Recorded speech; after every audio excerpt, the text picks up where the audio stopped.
but this is really market rate multifamily development. And it'll be very attractive for a host of reasons. Great location, certainly relative to other options. It should be very competitive in terms of what the rents are, et cetera. But this is long-term hold where we'll lease up or we'll rent out all of the multifamily. And again, I'm excited about it for a lot of reasons, not the least of which is Rhode Island deserves to have the kind of housing that we're going to build. Okay, and so when you plan for the urban development, first which is the first point that you plot on the map of your urban development? To then, what is the surrounding? Well, for us, there was a baseball stadium that was empty that the state wanted us to take over. And again, the geometry of baseball and soccer they're not compatible. It's a diamond versus a rectangle. The baseball stadium was in a fairly dense neighborhood far off the highway. And so from my vantage point, didn't work at all because as I said, it wasn't a great location. My partner and I were very focused on getting the rights to develop the site that you see behind me, which is right off the highway and on this river.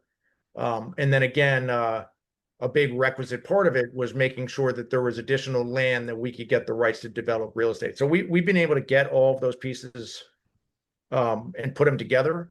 If the real estate opportunity didn't exist, then I'm not sure we would have gone forward. Again, just developing a stadium, a standalone stadium with a USL team, that it's not so easy to pencil that out. You know, the stadiums are expensive.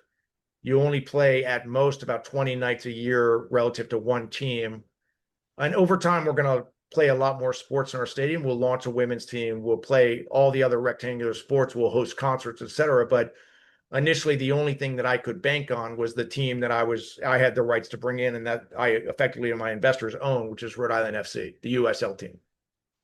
And as a North American investor in the USL right now, that builds soccer with real estate, is there the same opportunity in Europe, or is this the golden opportunity in the United States? I'm sure there are pockets of opportunity in Europe. I've no doubt about it.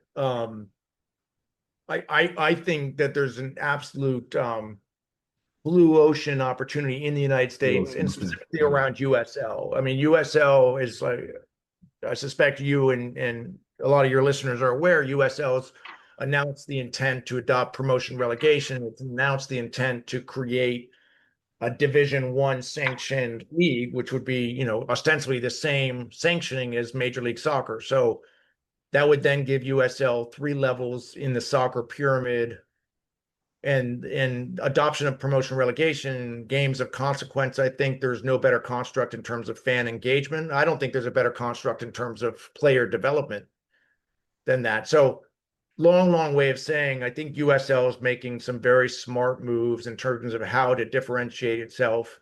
And I think it'll continue to attract great ownership groups at all levels of the pyramid. But if you're an entrepreneur who've got a decent balance sheet and well connected in certain areas of this great country of ours, it's a great opportunity to buy USL League One, which is the 3rd level in the pyramid, buy the rights, build a stadium, get surrounding development rights, real estate development rights, God willing, put a good product on the pitch, win the league, go up to championship, win the league, go up to the Premier League. I mean, that's what you know, Wrexham's been rewriting the book on this.